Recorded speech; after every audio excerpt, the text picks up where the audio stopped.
레위기 19장 1절부터 4절까지입니다. 여호와께서 모세에게 말씀하여 이르시되 너는 이스라엘 자손의 온 회중에게 말하여 이르라. 너희는 거룩하라. 이는 나 여호와 너희 하나님이 거룩함이니라. 너희 각 사람은 부모를 경외하고 나의 안식일을 지키라. 나는 너희의 하나님 여호와이니라.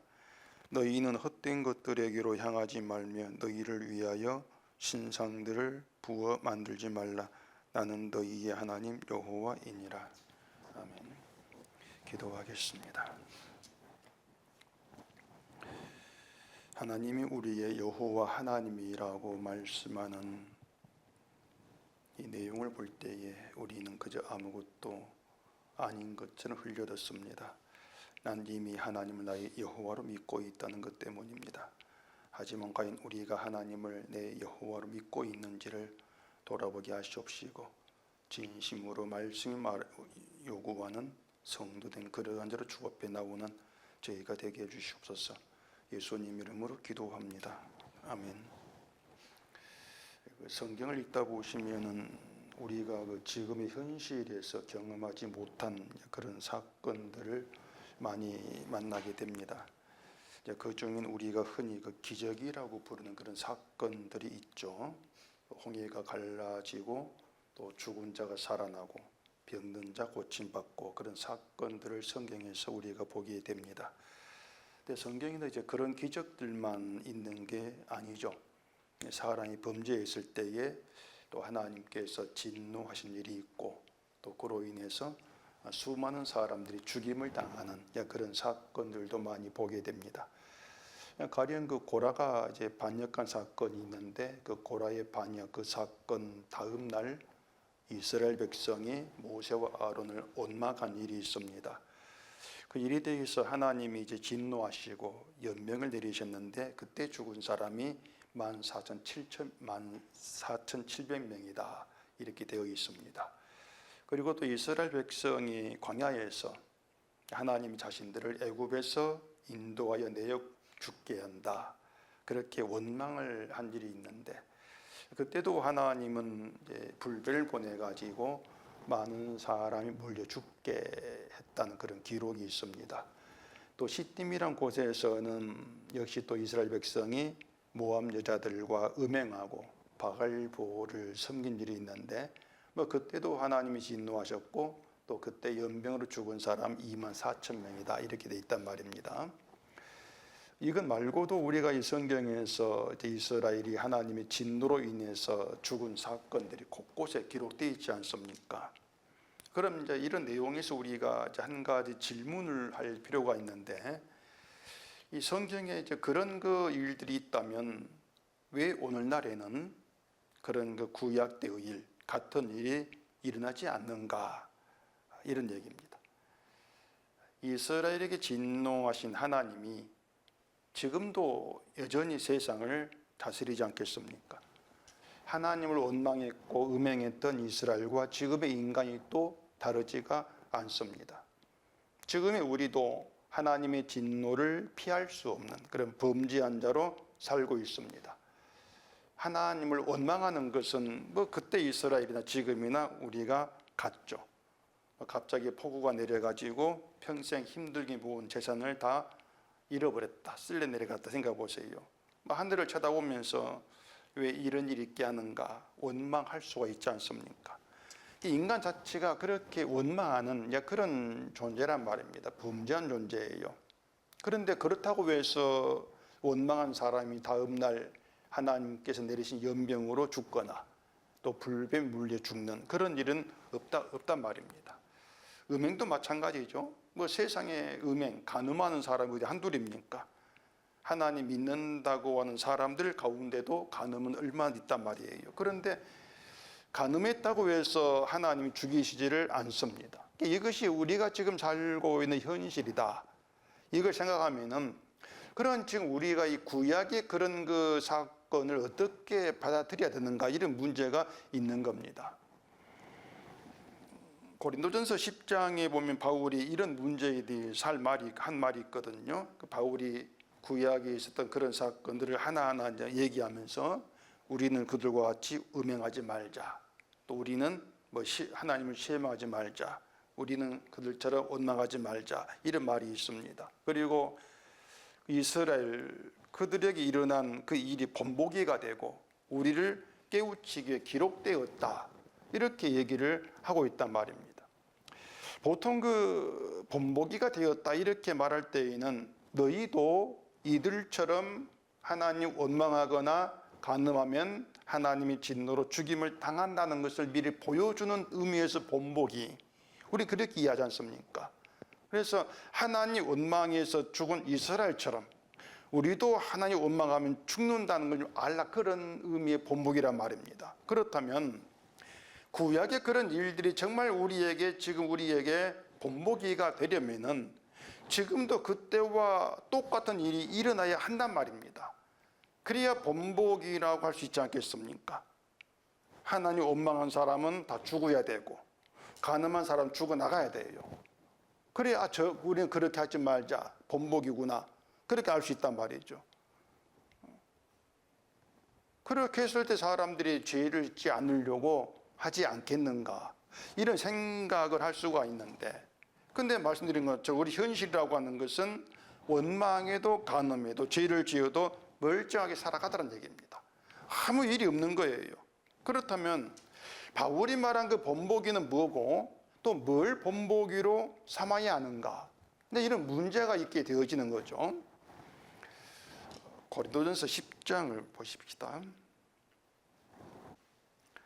고린도전서 10장 11절입니다. 그들에게 일어난 이런 일은 본보기가 되고 또한 말세를 만난 우리를 깨우치기 위하여 기록되었느니라. 그런즉 선줄로 생각하는 자는 넘어질까 조심하라.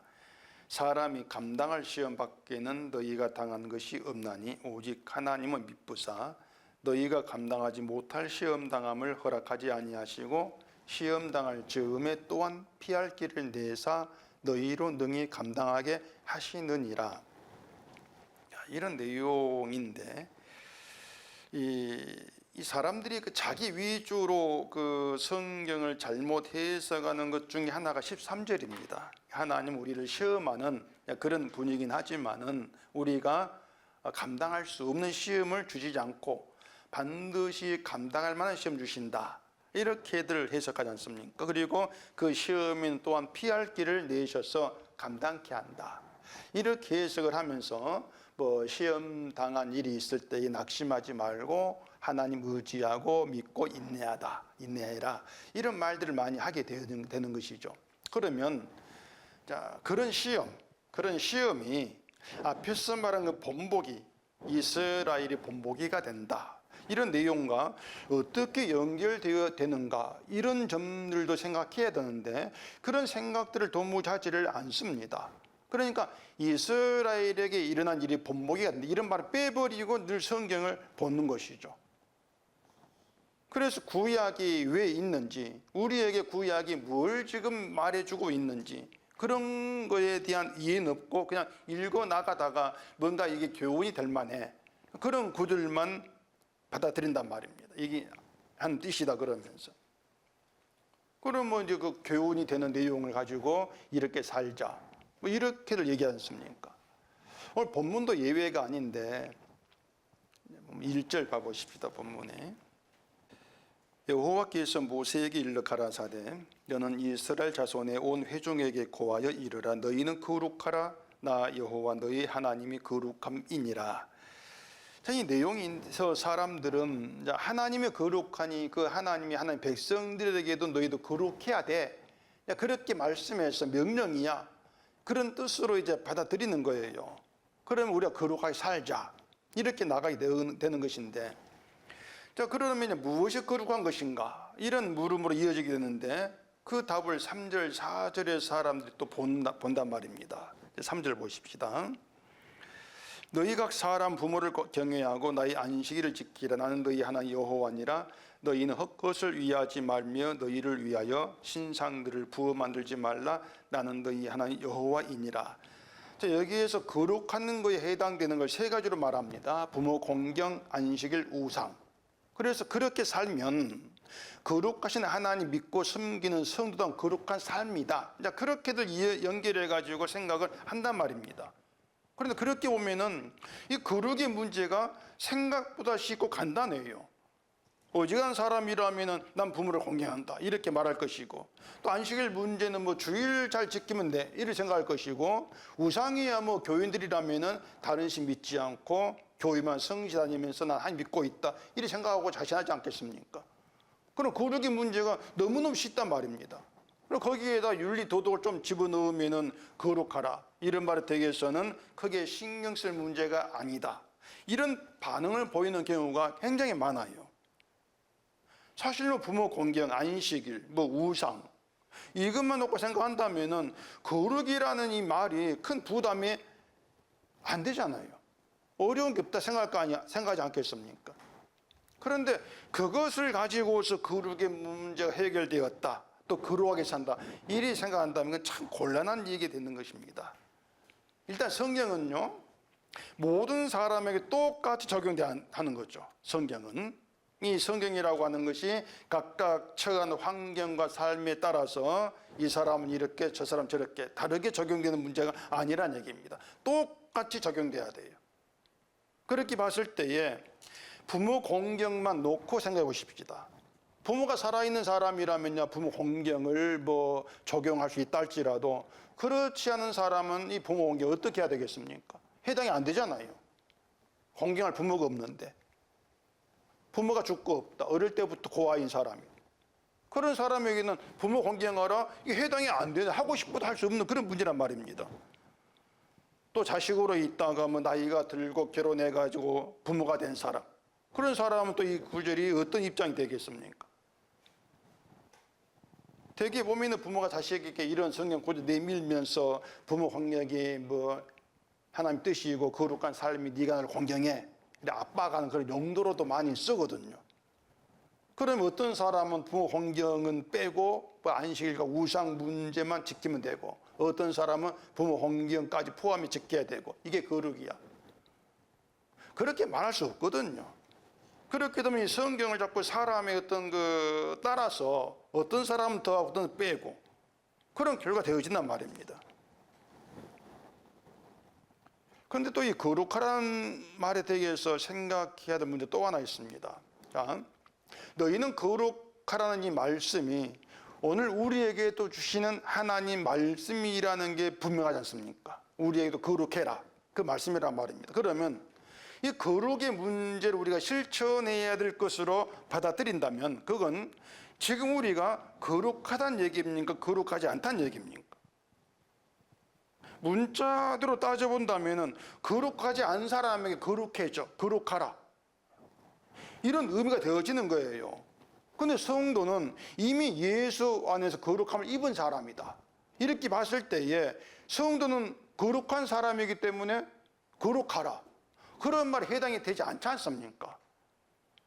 또 어떤 사람은 성도는 거룩한 사람이기 때문에 거룩한 삶을 살아야 돼 그런 뜻으로 또 이제 받아들이기도 한단 말입니다. 성도는 이미 예수 안에서 거룩함을 입은 건 맞지 않습니까? 이 맞아요. 문제는 성도가 거룩함을 입었으니까 거룩한 자이기 때문에 거룩하게 살아야 돼 이렇게 말한다면은 그 거룩은 성도 아닌 사람에게는 나올 수 없는 게 아니란 말입니다. 성도의 특징이니까 성도 아닌 사람에게는 사람은 행할 수 없는 그런 거룩이어야 그게 맞아요. 성도에게만 있는 거룩. 그런데 부모 공경, 뭐 또 거룩이라고 여기는 또 윤리 도덕, 이게 성도에게만 해당되는 그런 문제란 말이에요. 아니란 얘기입니다. 결국은 이 성경이 자꾸 꼬이는 그런 결과가 되는 것밖에 없어요. 성도만의 특징으로 나와줘야 될 거룩이 이 사람 저 사람 아무에게서나 나타난다면 그게 이상하지 않습니까? 결국 성도의 특징이라고 말할 가치가 사라지는 거죠.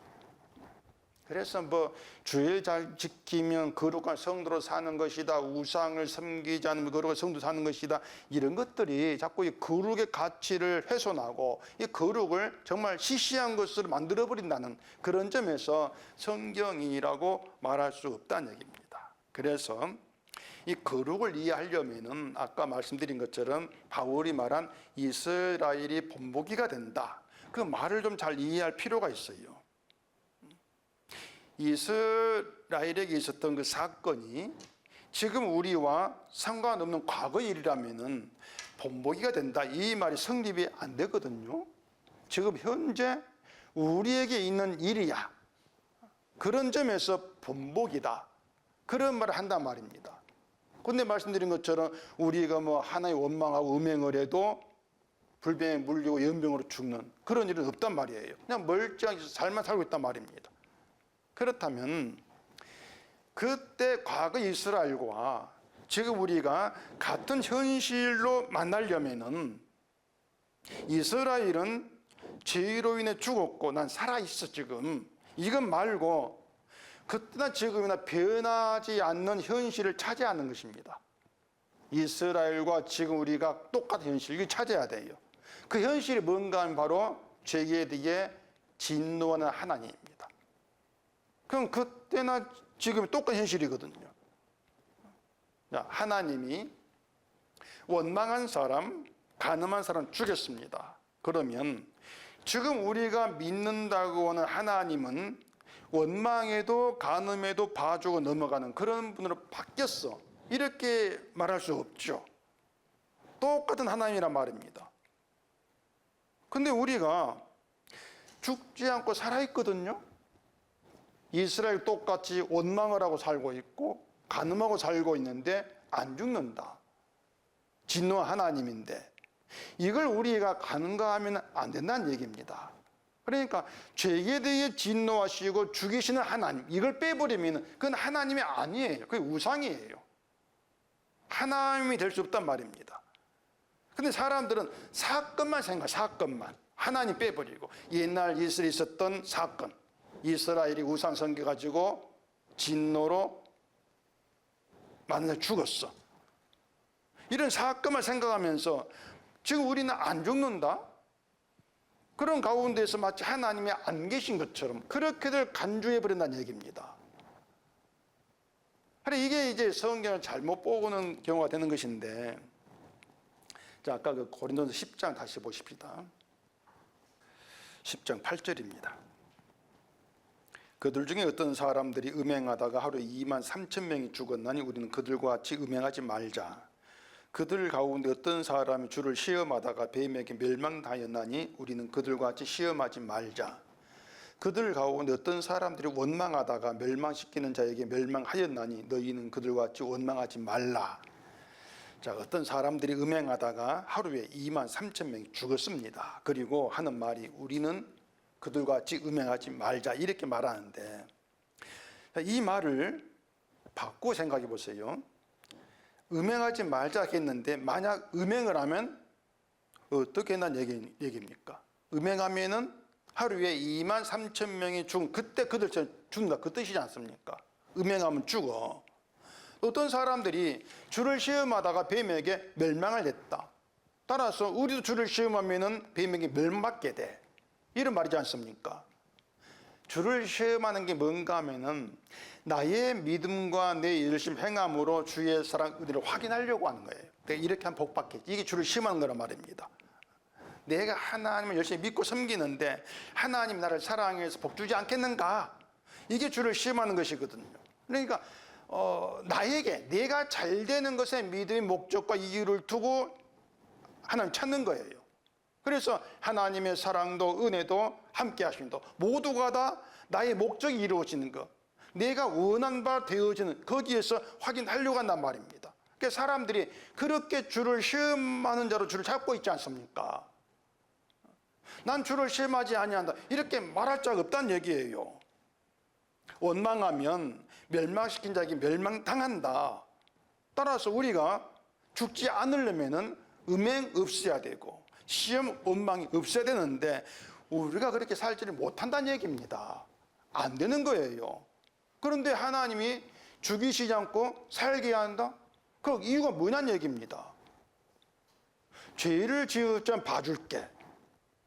하나님께는 뭐 봐준다는 인정이 없어요. 봐주는 분 이스라엘을 죽였겠습니까?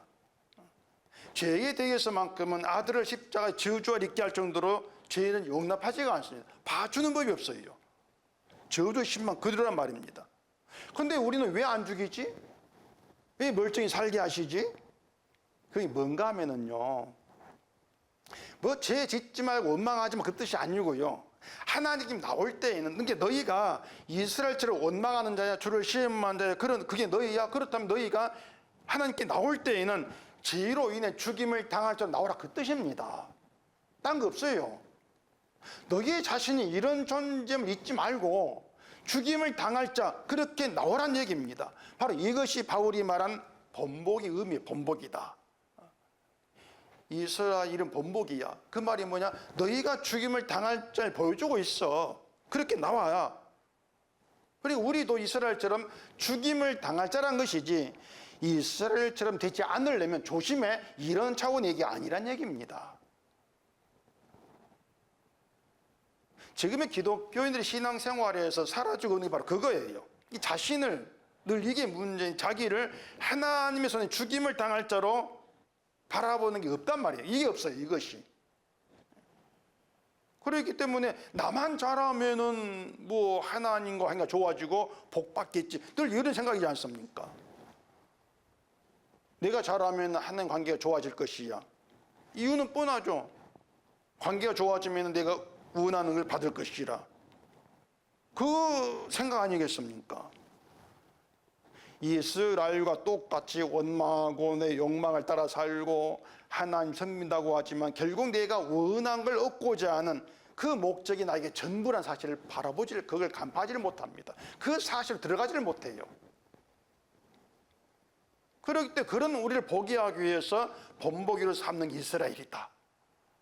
이게 성경 내용이란 말입니다.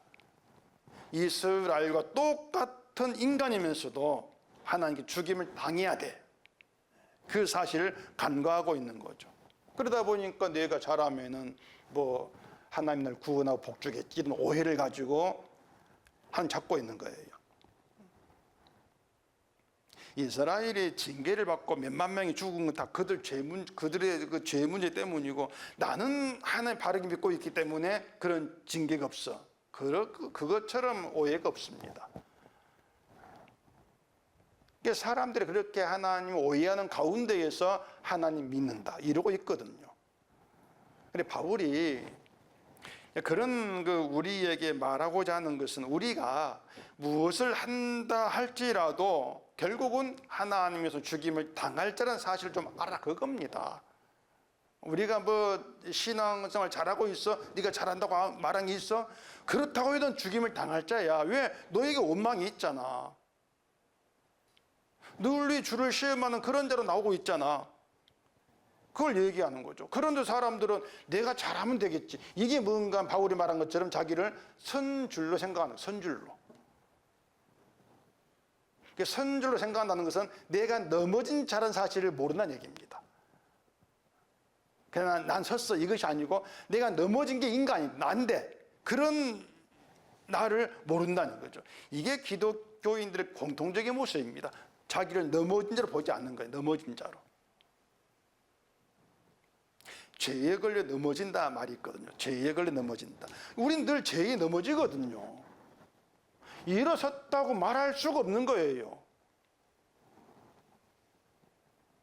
결국 사람들은 자꾸부터 신앙생활을 말하면서 넘어지지 말아야지, 넘어지면 안 돼, 이런 생각을 하는데, 아니 넘어져가지고 일어설 수 없는 게 우리 상태라는 사실을 보지를 못하는 거죠. 그러니까 신앙생활이란 걸 하면서 자꾸 서 있어 착각을 하는 것이고, 뭘 어떻게 하는 신앙으로 인정받고 나에게 복이 되는 것인가, 자꾸 거기에만 마음을 두고 있다는 얘기입니다.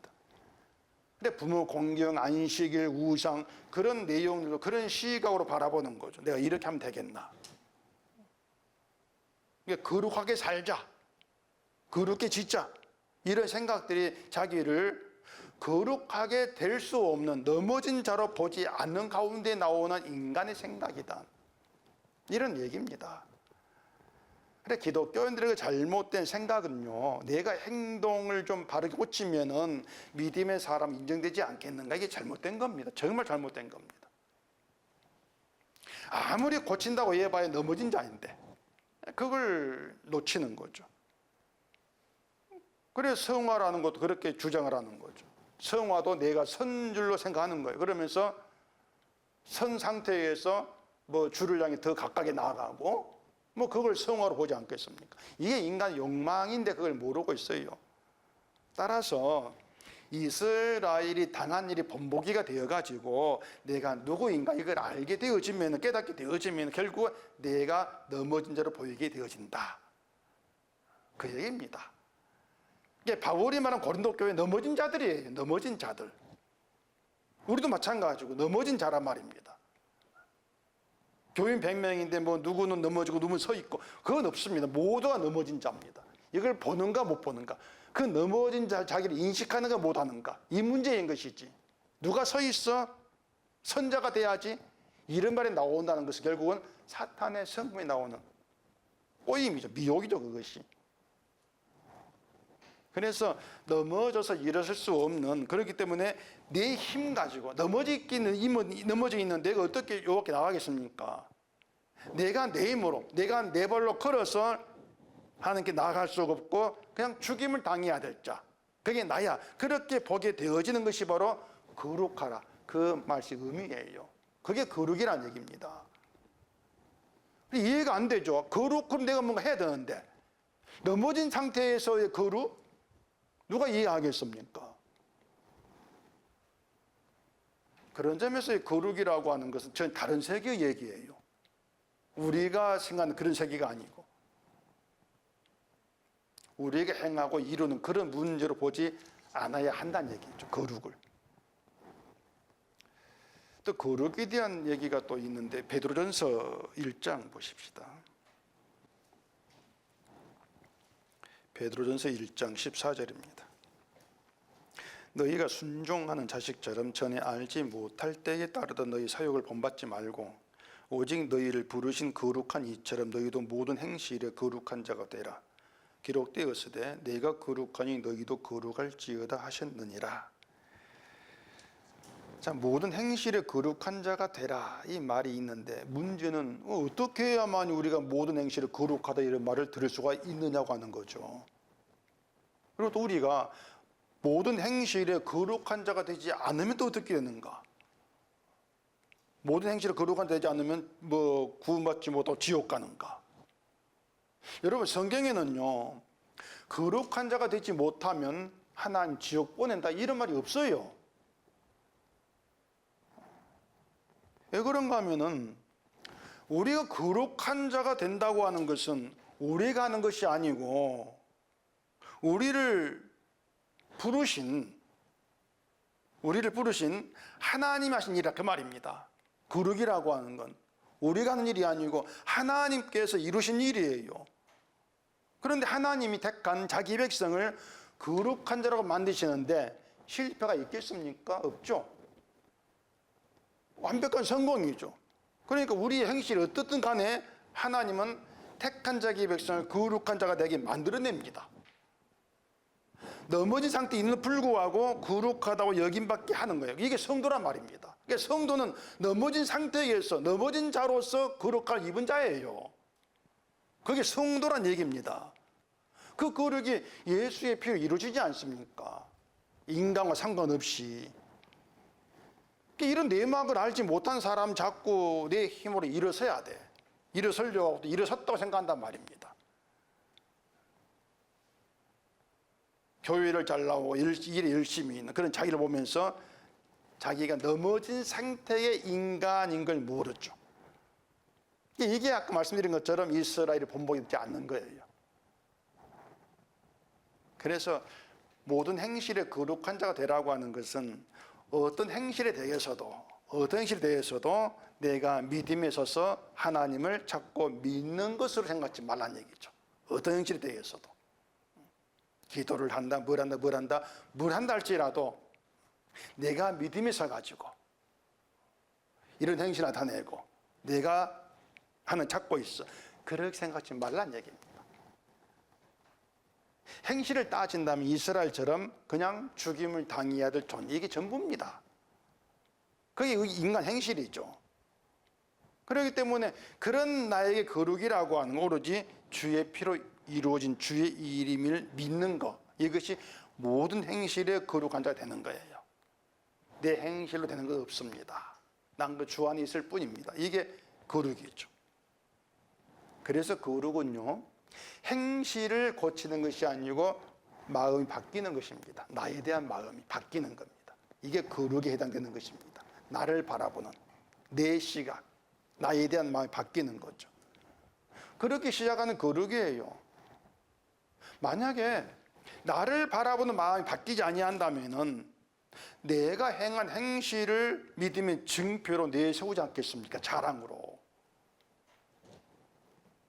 그리고 하나님이 그런 내 믿음의 행실에 복 주신다, 그렇게 바라보지 않겠습니까?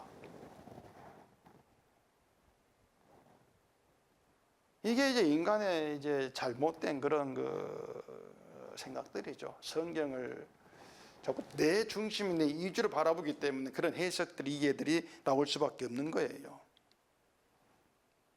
내가 거룩하니 너희도 거룩하라, 이렇게 말씀하는데 하나님이 거룩합니다.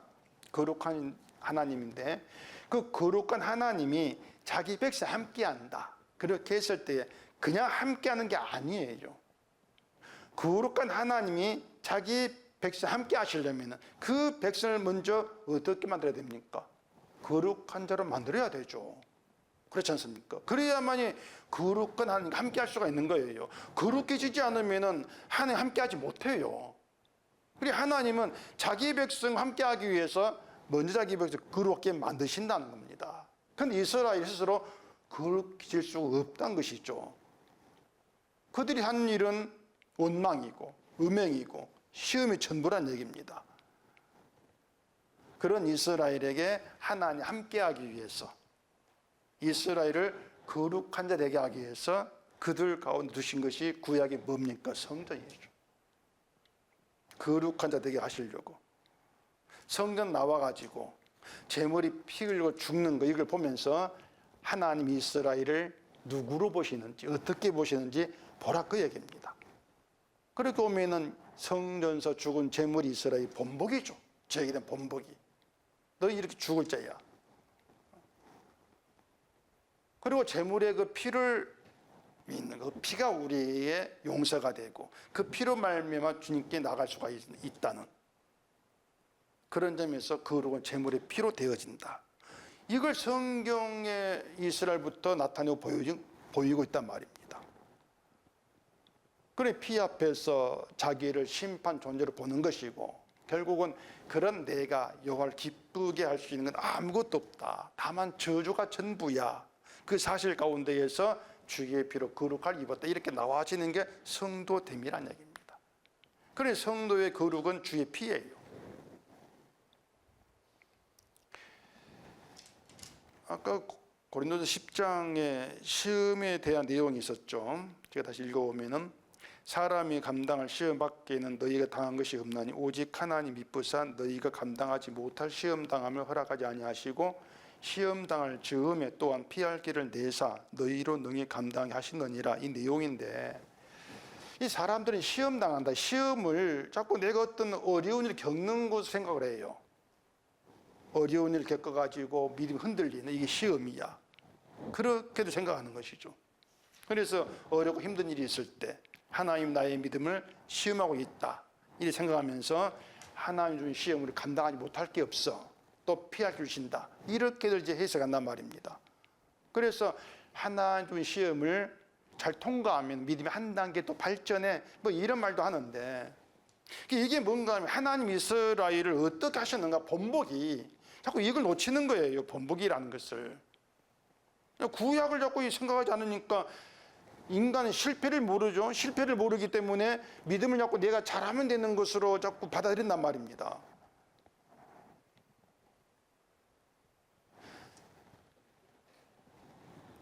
하나님이 우리를 시험한다고 했을 때에 그 시험당한 사람이 누구인가 하면은요, 자기를 선질로 생각하는 원망과 불평과 주를 시험하는 그런 죄 가운데에서 죽임을 당해야 될 그런 자에게 주는 시험이란 얘기예요. 무슨 말이냐면 사람이 내가 하나님 믿어, 내 나름대로 믿음상 잘하고 이 생각하면은 그런 가운데 시험 당하면요, 아니 왜 나를 시험하지? 왜 이런 일이 있게 하지? 다시 말해서 나에게 주어진 어떤 일을 나에게 있으면 안 될 그런 일을 생각한단 말입니다. 이스라엘 좀 원망하는 거예요. 왜 나에게 이런 일이 있게 합니까? 원망하는 거예요. 내가 믿음 잘 살고 있는데 왜 이런 당해야 되죠? 이렇게 나간단 말입니다. 그러니까 그게 뭔가 하면은 나에게 주어진 그 일들을 내가 당해야 될 것으로 여기지를 않는 거죠. 뭔가 부당한 느낌이 든단 말입니다. 이게 선질로 생각하는 인간의 본심이에요. 근데 실상은요, 하나님 모든 시험이라고 하는 것은 우리가 어떤 일을 겪는할지라도 우리가 감당해야 되는 게 당연한 얘기입니다. 왜 이렇게 합니까? 그렇게 말할 수 있는 것이 아무것도 없어요. 그럴 처지가 못 되는 겁니다, 우리가. 왜냐? 죽임을 당해야 될 죄의 존재니까. 그거 말고는 다른 말을 할 게 없지 않습니까? 연병으로 죽임을 당해야 되는데 어려운 이때가 왜 이렇게 합니까? 그렇게 나올 수 없는 것이란 말입니다. 그래서 시험을 감당한다 이 얘기는요, 어려운 일이 있어 참고 견뎌 이런 뜻이 아니고 모든 삶에서 내가 사는 건 주의 은혜 때문이면 아는 겁니다. 이 시험을 감당하는 거예요. 어떤 일을 할지라도 이건 내가 이걸 막을 부당하다 하면 처지가 못 돼. 왜? 난 저주 가운데 있으니까. 어떤 일도 나에게 당연한 거야. 그렇게 알라는 거죠.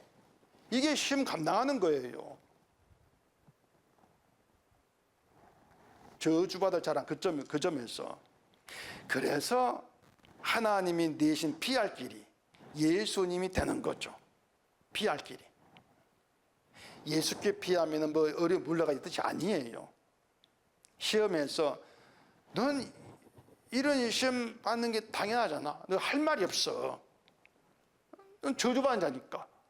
그런 너에게 피할 길은 주님밖에 없다. 그걸 나타내고 있는 것이란 말이죠. 주밖에 없구나. 다시 말해서 하나님이 감당케 하시는 시험이라고 하는 것은 나는 내 스스로 일어설 수 넘어진 자임을 알게 하는 그런 방향으로 끌어갑니다. 난 일어설 수 없는 자야. 그런 가운데에서 주가 피할 길이다. 그게 기쁜 소식으로 다가오는 거죠. 근데 우리는 또 이렇게 생각합니다. 그냥 뭐 이런 것 저런 것 없이 그냥 편히 살게 하다가 충고하게 하면 안 됩니까? 이것이 이제 우리 입장에서 하나님을 찾는 거예요. 자꾸 내 입장을 생각하기 때문에 왜 고생하게 합니까? 하는 거죠. 편하게 살게 하다 천국 가면 될 긴데. 그래 원망이 나오는 거예요. 그러니까 내 입장이라고 해봐야 죄로 인해 죽임을 당할 자가 내 입장이라는 거. 이걸 놓친단 말이에요. 그걸 까맣게 있는 거예요. 인간의 입장, 그 별것 없습니다. 이스라엘처럼 죽임을 당할 자라는 우리 입장이에요. 딴 거 우리가 내놓을 게 없는 거예요. 사람 자기 입장이라고 하는 것은 예수를 믿고 있어. 교회를 나오고자 거기에 생각하는 거죠. 그런 사람으로 천국 가봐야 자기 자랑밖에 더 나오겠습니까? 물론 그런 천국도 없겠지만. 아니, 인간에게 늘 유혹이 천국입니다. 천국이 유혹이고 복이 유혹이에요. 어떻게 하면 천국 가고 복 받는가? 이게 유혹이죠. 그런 우리에게 이스라엘이 본보기로 된다면 어떻게 하면 이 말이 나에게 해당하지 않는구나, 이걸 알게 되어지는 것입니다. 그런데 이 성경이 이스라엘이 본보기로 기록되어 있다는 사실을 자꾸 생각하지 않기 때문에 어떻게 해야 되지? 이런 유혹에 붙들리는 거예요. 부모 공경도, 안식일도, 우상 문제도. 내가 거룩하게 살면 복 받겠지? 이런 자기 이익, 내 이익의 문제로 생각을 하는 거죠. 그러다 보니 스스로 힘써서 거룩에 치려고 하는 것이 사탄에게 속는 겁니다. 그것이 다른 문제가 아니고. 히브리서 10장 보십시다. 히브리서 10장 8절. 위에 말씀하시기를 주께서는 제사와 예물과 번제와 속죄제는 원하지도 아니하고 기뻐하지도 아니하신다 하셨고 이는 다 율법을 따라 드리는 것이라. 그 후에 말씀하시기를 보시옵소서 내가 하나님의 뜻을 행하러 왔나이다 하셨으니 그 첫째 것을 피하시면 둘째 것을 세우려 하심이라. 이 뜻을 따라 예수 그리스도의 몸을 단번에 들이심으로 말미암아 우리가 거룩함을 얻었노라. 거룩함을 얻었다고 말합니다. 공짜로 주어진 게 거룩이다. 이게 거룩이 어떻게 얻어지는가? 하나님의 뜻을 따라 예수 그리스도의 몸을 단번에 들이심으로 얻어졌다. 그럼 우리는 어떤 사람이었던가? 넘어진 자야. 그 얘기죠. 그렇다면 우리의 거룩에 대한 하나님의 뜻은 우리 행함이 들어있지 않는 게 분명해요. 우리 행함이 안 들어있어요. 그러니까 거룩게 지자 이 말이나 거룩하게 살자 이런 문제는 덮어버리고 주의 피가 거룩이다. 주의 피로 거룩을 얻은 자다. 이것만 생각하면 된다는 얘기입니다.